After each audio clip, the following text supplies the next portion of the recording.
Hello guys, आज हमारे यहाँ सत्यनारायण भगवान का पूजा है। आपको पता है सत्यनारायण भगवान का पूजा क्यों करवाया जाता है? अगर नहीं पता तो आइए जानते हैं। भारत में हिंदू धर्मावलंबियों के बीच सबसे प्रतिष्ठित व्रत कथा के रूप में भगवान विष्णु के सत्य रूप की सत्यनारायण व्रत कथा है।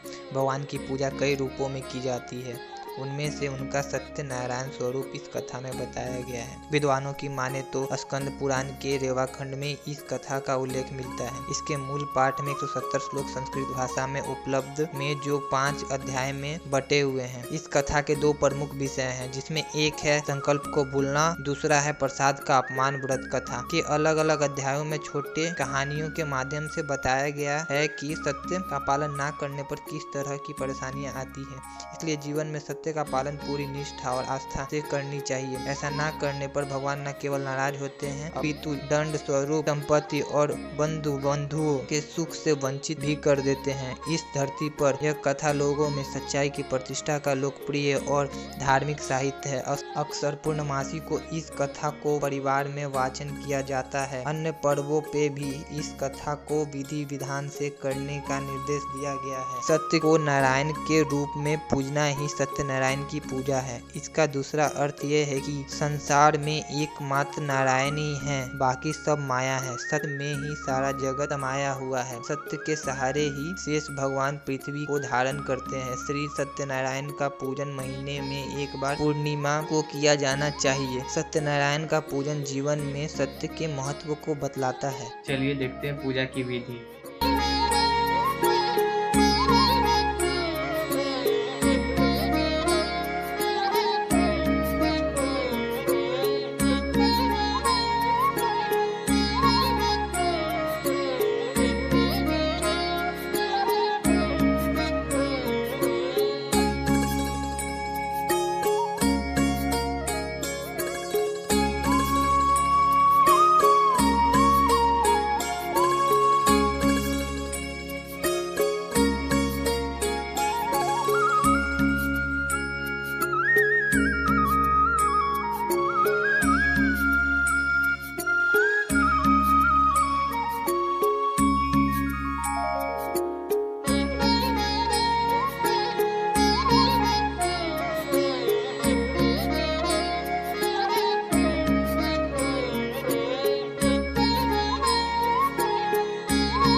देना चाहिए और इन दोनों बलियों के चलते समूचे राज को कष्ट में नहीं डाल सकते।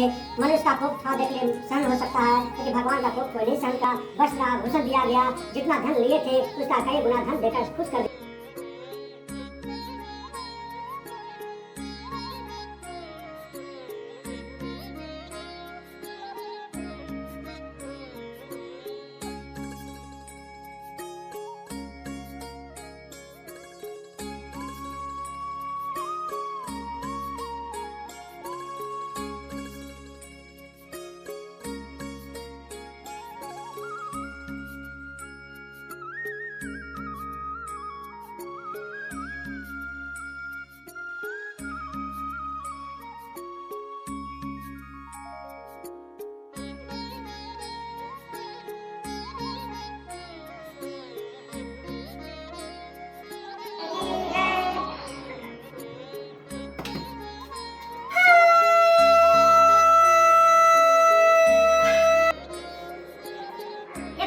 नारद जी घूमते हुए पृथ्वी पर आए। यहाँ उन्होंने देखा कि अनेक प्राणी अनेक जीव में जन्म लेकर पाप कर्म से कलुषित हो रहे हैं। मन में विचार किया कि इन लोगों का कलेश कैसे दूर हो, और मन में विचार लेकर वे विष्णु लोक चले गए, जिनके शुक्र पर 4 भुजाएं, जिन्होंने शंख चक्र को धारण किया है। उन वरमाला से सुशोभित देवेश नारायण को स्तुति करने लगे। तो विष्णु भगवान कहते हैं, हे नारद, तुम्हारे मन अनेक जीव में जन्म लेकर मृत्यु लोक में प्राणी कष्ट पा रहे हैं, उनका कष्ट कैसे दूर हो, वह उपाय मैं जानना चाहता हूँ। इस छोटे उपाय से उनका क्लेश दूर हो जाए। तो कहते हैं कि सुनो तो आज तक मैंने जो गोपनीय रखा, जो आज आपके कहने से प्रकाशित कर रहा हूँ, जो इस लोक में सुख अपर लोक में मोक्ष मिलता है। तो गुण मिलावे सवा पाव अगर सवा सर के हिसाब से लगाकर भगवान को भक्ति से सत्यनारायण को नैवेद्य को भोग लगावे और बांधवों के साथ कथा सुनकर ब्राह्मणों को दक्षिणा दे। श्री सत्यनारायण के प्रसाद को अपने भाई और बंधुओं के साथ खाकर राशि में गीतादी करे और इस तरह व्रत करने से मनोवांछित फल की प्राप्ति होती है। विशेषकर इस काल में पृथ्वी पर इससे बढ़कर दूसरा कोई उपाय नहीं है। हे नारद, जिन्होंने व्रत को किया था वह मैं तुम्हें सुना रहा हूँ, कथा ध्यान पूर्वक सुनो। काशीपुरी नाम का नगर था, काशी कहते बनारस को। वहाँ एक सतानंद नाम के ब्राह्मण रहते थे। काशी इसलिए नाम पड़ गया तो वहाँ जो है गंगा किनारे कुछ और काशी ज्यादा उपजते हैं, इसलिए काशी नाम पड़ा। और भगवान शंकर की वह नगरी है, त्रिशूल पर बसा हुआ है। और काशीपुरी नगर में सतानंद नाम के ब्राह्मण जो है बहुत गरीबी थे, तो सुधा की भाषा से दुखित नित्य पृथ्वी पर भिक्षा मांगा करते थे। ब्राह्मण प्रेमी जो है भगवान नारायण ने दुखित ब्राह्मण को देखकर बहुत द्रवित हुए और उनकी कहानी बता रहे थे कि वह सतानंद ब्राह्मण एक दिन उनके मन में हुआ जब भिक्षा के लिए जाए और निकल पड़े नगर में और 5 घर में भिक्षा मांगने को, तो 5 घर में स्त्रियां जो है उन्हें भिक्षा नहीं दिया। वे शोक में पड़ गए कि आज हमारा परिवार कैसे खाएगा पिएगा, क्योंकि हमारे आज जो है धन का कोई समाधान नहीं हुआ और न अन्न मिला। अब मैं क्या करूं, मेरा परिवार भूख से ग्रसित है।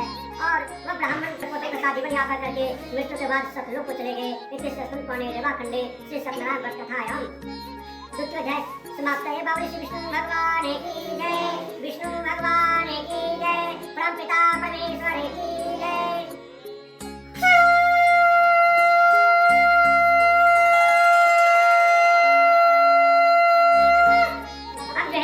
नारद जी कहते हैं, हे प्रभु, इसके बाद की कहानी हमें बताइए, वह मुझे विशेष सुनने की इच्छा हो रही है। तो कहते हैं कि 1000 वर्ष बाद एक ब्राह्मण जो है श्री सत्यनारायण स्वामी के व्रत करने के लिए अपने घर में उधर हुए। उसी समय प्रसाद दिए और प्रसाद खाकर मन ही मन सोचने लगे कि आज जो भी लकड़ी बेचने से हमें द्रव्य जो भी मिल जाए, मैं उसी से श्री सत्यनारायण स्वामी के व्रत को करूंगा। और लकड़ी और गट्ठर को माथे पर उठा करके चल दिए और नगर में एक स्त्री धनिक स्त्री बुलाई और लकड़ी खरीद लिया ईंधन के लिए और उसके बदले में दुना धन देकर प्रसन्न किया और कहा कि लीजिए, इस लकड़ी के बदले में मैं आपको ये धन दे रहा हूँ, आप प्रसन्न होइए। और वो लकहारा सोचने लगा कि मैं हर दिन लकड़ी बेचता हूँ, इतना धन नहीं मिलता, आज इतना धन मिल गया है, ये श्री सत्यनारायण स्वामी का महाधन है। और वो जो है मन ही मन सोचने लगा कि आज मैं श्री सत्यनारायण स्वामी के व्रत को अवश्य करूंगा। और रास्ते से वो जो है केले का फल, दूध, दही, घी, मधु, शक्कर सबको ले लिए और बंधु बांधव के साथ ब्राह्मणों के साथ बैठ करके पूजन किए। और पूजन के बाद कथा को श्रवण किए। कथा को उपरांत नृत्य गीतादी करने के बाद प्रसाद को जैसे ग्रहण किए, उसके बाद उनका जो है भाग्य चमक गया और धीरे धीरे वह धन संपत्ति से युक्त होने लगे। जहाँ भी व्यापार करते वे जो है उनको बहुत सा धन मिलने लगा और आनंद से जीवन व्यतीत करके वृद्धावस्था के बाद पुत्र पोतों के साथ जीवन यापन करने के बाद सतलोक को चले गए। पाने रेवा खंडे श्री सत्यनारायण व्रत कथायाम द्वितीय अध्याय समाप्त है। बाबुले श्री विष्णु भगवान की जय, वृंदावन बिहारी लाल की जय, सत्यनारायण देव की जय।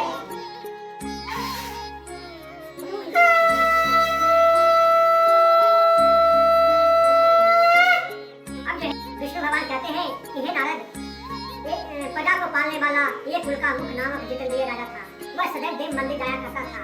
वह गरीब प्रजा को नित धन देकर संतुष्ट किया करता था।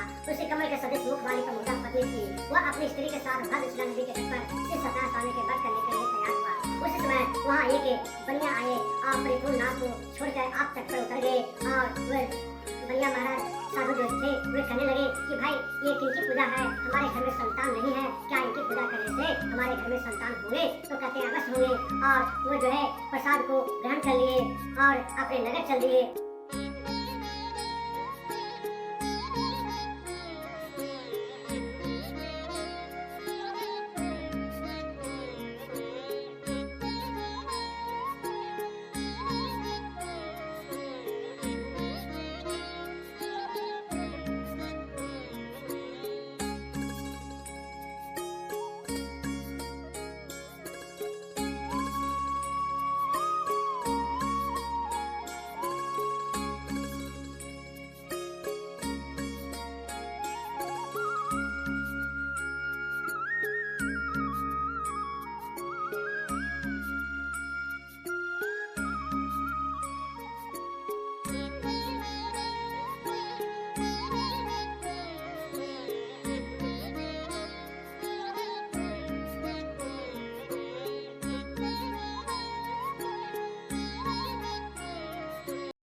गाइज आप लोग प्रसादी खा लीजिए, आप लोगों के लिए प्रसादी। खत्म। Bye bye, tata, goodbye. तो लाइक कीजिए, कमेंट कीजिए और सब्सक्राइब कीजिए।